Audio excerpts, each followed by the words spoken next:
మోకాల నొప్పులకు ఎటువంటి సర్జరీ లేకుండా ఎపియాన్ పెయిన్ క్లినిక్ అందిస్తున్న అత్యాధునిక చికిత్స.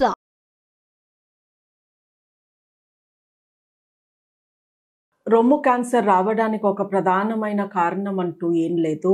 ఎంతో మంది ఆడవాళ్ళలో రొమ్ము క్యాన్సర్ చూస్తున్నాము. విపరీతంగా ఇది యంగ్ విమెన్‌లో ఎక్కువగా పెరిగిపోతుంది. అందుకే మాకు కూడా కొంచెం భయంగా ఉంది. ఏంటి క్యాన్సర్ ఇంత విపరీతంగా చిన్న వయసు వాళ్ళలో కనిపిస్తుంది అని. కారణం అంటూ ఏది ప్రత్యేకంగా లేకపోయినా కూడా కొన్ని కారణాలు రిపీటెడ్‌గా కనిపిస్తున్నాయి రొమ్ము క్యాన్సర్ పేషెంట్స్‌లో. ఒకటి వంశపారంపర్యంగా ఎవరి ఫ్యామిలీలో అయితే strong family history of cancer ఉంటుందో, రొమ్ము క్యాన్సర్ కానీ, అండాశయ క్యాన్సర్ కానీ, గర్భాశయ క్యాన్సర్ కానీ, లేదా వాళ్ళ ఇంట్లో ఉండే మగవాళ్ళలో ప్యాంక్రియాస్ క్యాన్సర్ కానీ, ప్రాస్టేట్ క్యాన్సర్ కానీ ఎక్కువగా ఉంటే అలాంటి ఫ్యామిలీస్లో రొమ్ము క్యాన్సర్ వచ్చే ఛాన్స్ కూడా ఎక్కువ. ఎస్పెషలీ ఒక స్త్రీకి తన తల్లికి కానీ, అక్కకి కానీ, లేదా అమ్మ వైపు ఇద్దరు చుట్టాలకి పెద్దమ్మ పిన్ని, లేదా అమ్మమ్మ పిన్ని, లేదా పిన్ని పెద్దమ్మ కూతురు, అలా ఇద్దరి ఆడవాళ్ళలో రొమ్ము క్యాన్సర్ కనిపించినా, లేదా నాన్న వైపు ఇద్దరికి, నాన్నమ్మకి మేనత్తకి, లేదా మేనత్తకి ఇంకో మేనమామ కూతురికి, అలా ఒకే వైపు ఫ్యామిలీలో ఇద్దరు ఆడవాళ్ళకి రొమ్ము క్యాన్సర్ కనిపించినా కూడా వీళ్ళకి రొమ్ము క్యాన్సర్ వచ్చే ఛాన్స్ ఎక్కువ. అలాంటి వాళ్ళని ముందే సంప్రదించమంటున్నాము. ఫ్యామిలీ హిస్టరీ తీసుకున్నాక వాళ్ళకి టెస్ట్స్ చేస్తాము. రక్త పరీక్షలో హెరిడిటరీ క్యాన్సర్ జీన్ అంటే వంశపారంపర్యంగా వీళ్ళకి క్యాన్సర్ వచ్చే ఛాన్స్ ఉందా లేదా, అది రొమ్ము క్యాన్సర్కే పరిమితం కాదు. ఒక 50 రకాల క్యాన్సర్స్ వీళ్ళ ఫ్యామిలీలో ఏమన్నా ఉన్నాయా, అవి వీళ్ళకి వచ్చే ఛాన్స్ ఉందా అని ఒక రక్త పరీక్ష ద్వారా మేము కనుక్కోగలము. అండ్ ఎవరికైతే వంశపారంపర్యంగా క్యాన్సర్ వచ్చే ఛాన్స్ ఎక్కువ అని తెలుసుకుంటామో వాళ్ళని అక్కడ వదిలేయము. మీకు క్యాన్సర్ వచ్చే ఛాన్స్ ఎక్కువ అని అక్కడితో ఆ కన్సల్టేషన్ ఆగిపోదు. ఆ క్యాన్సర్ని ముందే పట్టుకోవడానికి ఏం చేయగలము, ఎలాంటి పరీక్షలు చేయగలము, అండ్ ఆ క్యాన్సర్ రాకుండా ఎలాంటి ప్రికాషన్స్ తీసుకోగలము, ఇవి కూడా డిస్కస్ చేస్తాము. ఎంతోమంది ఈ హెరిడిటరీ క్యాన్సర్ జీన్ టెస్ట్ చేయించుకుని దాని మూలంగా క్యాన్సర్ రాకుండా నివారించుకునే ప్రయత్నాలు చేస్తున్నారు చాలా సక్సెస్ఫుల్గా. ఇంకొక రిస్క్ ఫ్యాక్టర్ ఒబిసిటీ. ఈ ఒంట్లో ఉండే కొవ్వు మనం చూడటానికే ప్రాబ్లం కాజ్ చేయదు. ఎవరైనా లావుగా ఉంటే అబ్బా నేను చూడటానికి అంత బాలేను అనుకుంటారు. అది అక్కడితో ఆగిపోదు. ఈ ఒంట్లో ఉండే ఎక్స్ట్రా కొవ్వు నుంచి బోల్డ్ అన్ని unnecessary unwanted bad hormones release అవుతాయి. ఈ హార్మోన్స్ మూలంగా కూడా మనకి క్యాన్సర్ వచ్చే ఛాన్స్ పెరుగుతుంది. క్యాన్సర్తో పాటు డయాబెటీస్ వచ్చే రిస్క్, బ్లడ్ ప్రెషర్ వచ్చే రిస్క్, ఇలాంటి రిస్క్స్ పెరుగుతాయి. సో ఒబేసిటీ పర్సే ఇది అపియరెన్స్నే కాదు, లోపల మన హెల్త్ని, మన క్యాన్సర్ రిస్క్ని కూడా చాలా మార్పులు చేస్తుంది. దీంతో పాటు ఇంకొక రిస్క్ ఫ్యాక్టర్ పిల్లలు కలగకపోవడం. కొంతమంది పిల్లలు వద్దనుకుంటారు, కొంతమంది పిల్లలు చాలా లేట్గా పుడతారు, అండ్ కొంతమందికి ఫర్టిలిటీ ప్రాబ్లమ్స్ ఉంటాయి. సో ఎవరికైతే ప్రెగ్నెన్సీ రాదో ఆర్ ఎవరైతే బ్రెస్ట్ ఫీడ్ చెయ్యరో వాళ్ళకి కూడా బ్రెస్ట్ క్యాన్సర్ రిస్క్ ఎక్కువ. సో బేసికలీ ఎన్ని ఎక్కువ మెన్స్ట్రల్ సైకిల్స్ ఒక లేడీకి వస్తాయో అంత ఎక్కువ రిస్క్ ఆఫ్ క్యాన్సర్.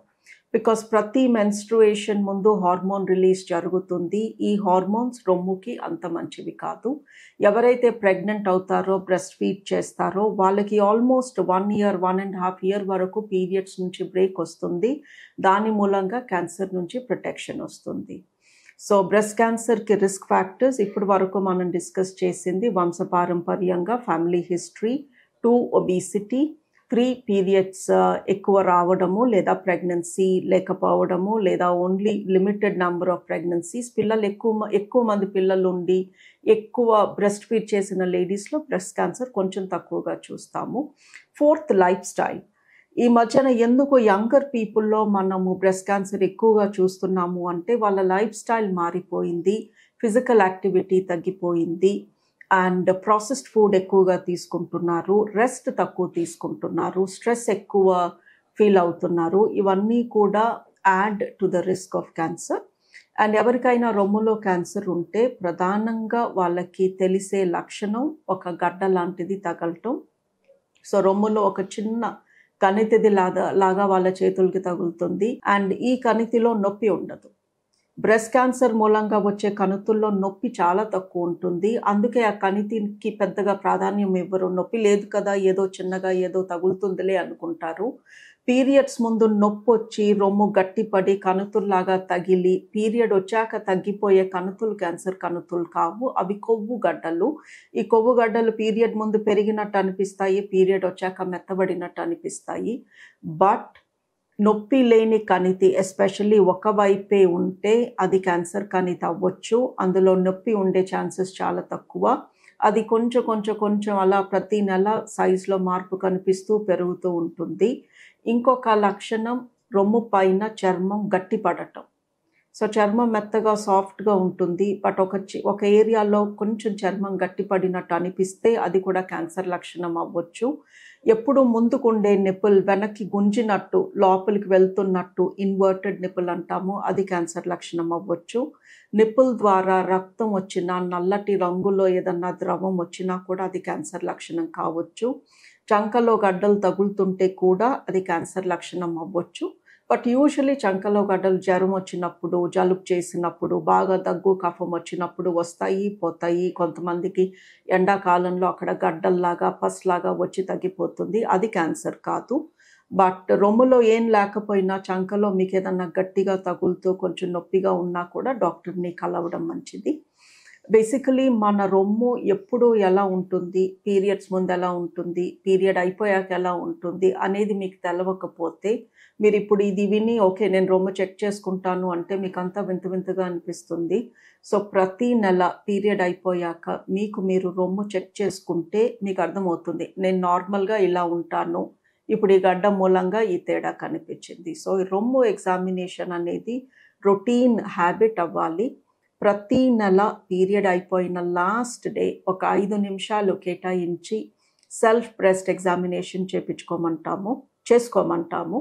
ఈ సెల్ఫ్ బ్రెస్ట్ అంటే మీకు మీరు చేసుకోవడం, డాక్టర్ దగ్గరికి వెళ్ళి చేసుకుంటే అది క్లినికల్ బ్రెస్ట్ ఎగ్జామినేషన్ అవుతుంది. ఎలా చేసుకోవాలి తెలియకపోతే మీకు యూట్యూబ్లో చాలా సెల్ఫ్ బ్రెస్ట్ ఎగ్జామినేషన్ వీడియోస్ ఉన్నాయి.